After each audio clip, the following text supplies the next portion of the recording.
everybody. Welcome to Callaway Live. And you're noticing we have a very astute audience that watches Callaway Live. And what they're noticing immediately is we're not in the studio. We're actually right in the heart of America at Carl's Golfland.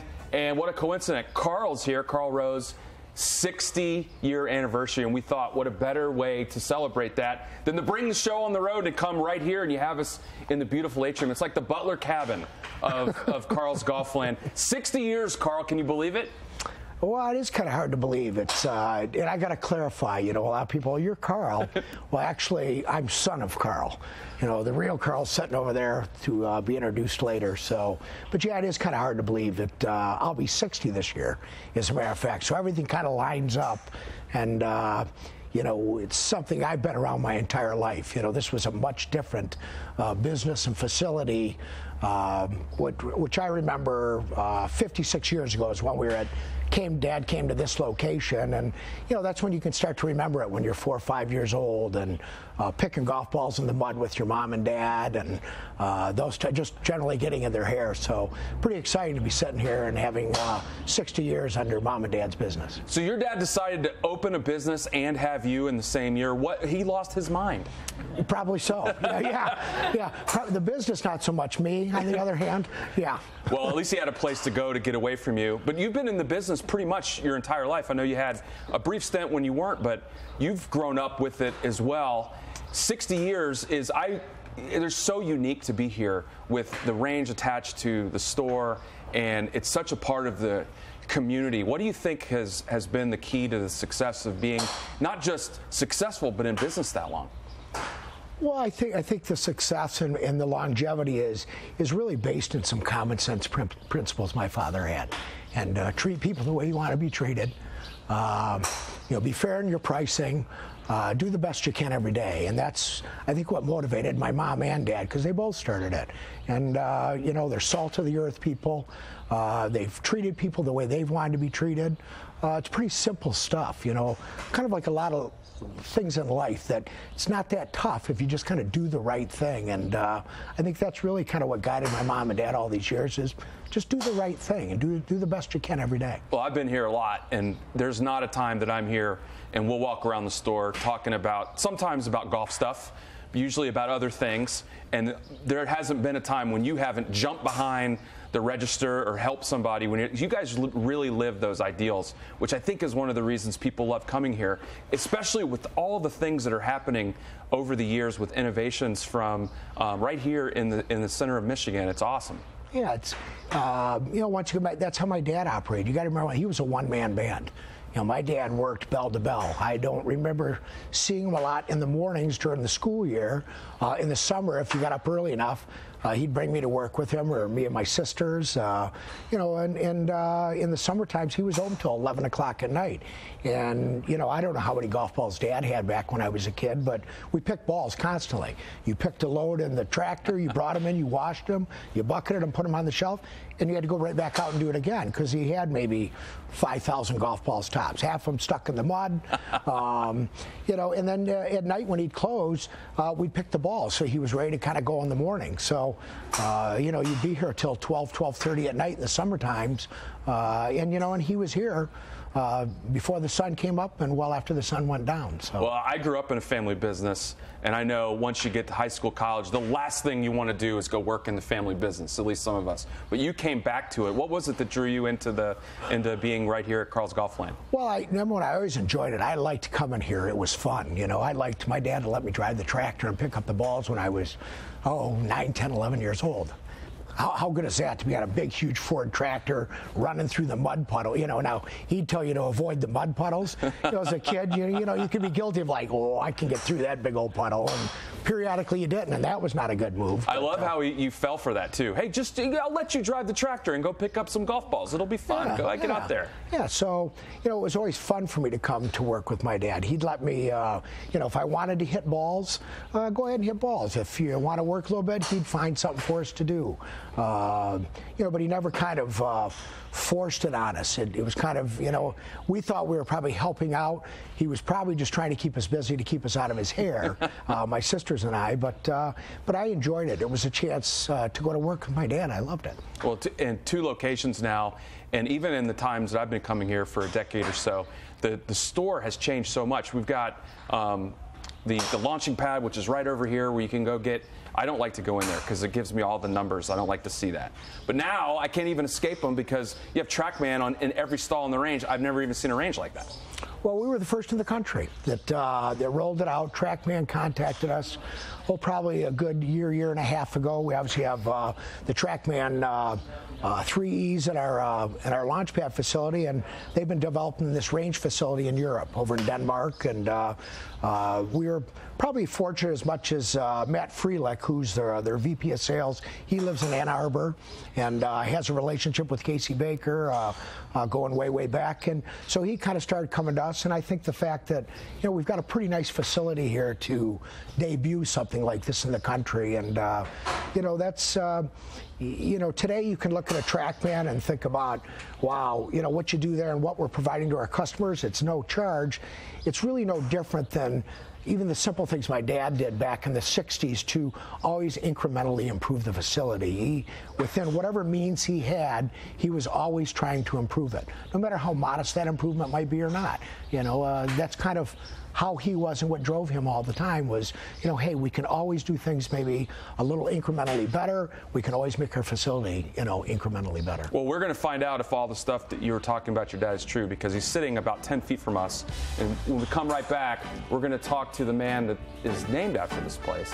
And isn't it a coincidence that Carl ended up working at Carl's Golfland? What a coincidence. But Carl Sr., he's not really senior, but he'll be out here right after this, so stay tuned. We'll be right back.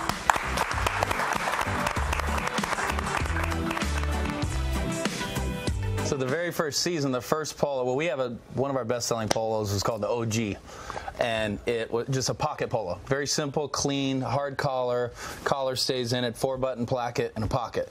Well, the way it started, it was designed up as your collar would pop up in the back, and it'd finish up, and there was a big Travis Matthew in the back of it. And the first person I showed the line to, they didn't see the back of it. And I showed it to them, and I said, this is our pocket polo, and she went, what do you need a pocket on a polo for? She goes, you put your cigarettes in there? And I realized, oh my God, this is way too progressive. So I never turned the shirt around, went right back and said, guys, let's remake this thing. Let's just make a regular collar on it. And it turned out, I think 3-4 seasons later, we had it in 6 colors. It was one of our best-selling polos. And now the weed pocket is one of the best sellers that you've got, which is sometimes the best innovations you don't even know are coming. Well, let's just say popping the collar with your logo on the back probably wasn't our best idea. Welcome back to Callaway Live. Perry Arnett, Carl Rose, and Carl Rose, senior. I keep calling you senior, but you proud of the kid here? Well, he's coming around. So we haven't give up on him, if you know what I mean. Oh yeah, he's still here. But 60 years ago, you were just a young guy, and you decided we're going to open up a driving range. What got in your mind that was something that you wanted to do? Well, first of all, my only recreation then was hitting some balls. And there was a little range out on the corner of Dixie and Telegraph, and a friend of mine owned it. And I went out and hit balls one afternoon. And on the way out, I said, if you ever decide to sell this place, let me know. And about a month and a half later, he showed up. So you pulled out the checkbook. No. No. If I had any money at all, it was in my pocket and change. But 60 years and now 2 locations. And when you think of golf in Michigan, you think of Carl's Golfland. I mean, it has become an institution, not just for what you do here, but for golfers all over the state and all over the Midwest know Carl's Golfland to come here and have fun. It has to feel really good that you have this legacy here. Well, yes, it does. No question about it. I've been lucky. I've had great help. Started with him as a young man right over there. That guy that you just pointed to is not young, sir. Well, he was 14 when he came here. Yeah. So that's probably one of the reasons we found out a long time ago that this isn't rocket science. If you're nice to people, got product, they'll come back. And I think that's kind of the key to any business, you know. It's kind of like going to a restaurant. If they give you poor service and lousy food, they don't go back. Well, I loved what Carl said too, is every year you guys would try to think of something to make the place a little better experience for people coming in, and that still is the philosophy to this day. Well, we started out with a very small building and grew it basically what it was, and we just kept adding on. And after I kind of moved out a little bit, he got crazy, and some of the additions he's done has kind of superseded me by quite a bit, you know. Did you think that he was going to be in the business? We're going to talk about him like he's not sitting right next to us, but did you feel like he was going to enter the business as a young guy? Well, let me tell you, as a dad, and you got a son coming behind you, and if you got a business that does turn out to be halfway decent, you always hope that. So it's worked out. I think that he knows he's done a good job. A lot of these people standing around here sees what we have, so it's working anyway. Well, what are the biggest things, Carl, that your dad gave you as a business person and as a leader of this to be able to take the name, carry the name forward and the business forward? I think that you talk about why we're here, and Dad's alluded to a lot of the people standing around here. You know what? You hear it in business, you surround yourself with good people. And I'm so fortunate, and I think Dad was fortunate. He was great at spotting talent. I've done a pretty good job of finding a lot of great people to help you do this. It's, you know, you look at today, and I'd have to go look because we've been hiring so much summer seasonal help. We're probably, I don't know, guys, what, 225 people in the company right now? And you think about my mom and dad started with, he'll talk about it was him, my mother, and as he'll refer to, old Lou Butler that helped him pick the balls. So it started with 3 people, and, you know, here we are, 225 odd people. It's, you know, you can't do this by yourself. And he obviously did it kind of by himself with my mother and Lou. And I remember old Lou Butler. And, you know, and obviously today, here we are, over 200 people. It's, you know, that he kind of taught me that, you know what, hey, you got to trust people, you got to believe in people, you know, and surround yourself with good people. You know, that's kind of rings out to me forever. And I mentioned earlier, whenever we're walking around, you'll jump behind the register. Usually you'll have to get someone to show you how to work it. But yeah, today's day and age, you know, with the computer, you know, I'm not a technical giant by no means. It usually goes like this. I got to just help this guy real quick. Pete! And Pete will come over and help you. Or it's a lot of these young part-time cashiers. And Carl, we'll take care of that. I can get in and kind of like, you know, I can kind of quarterback and get it moving in the right direction and, you know, kind of diffuse. Sir, we're going to get you taken care of. I'm just not the guy. Well, there's a going joke on the floor at Carl's Golfland that if Carl helps you at the register, chances are you're going to get that club free.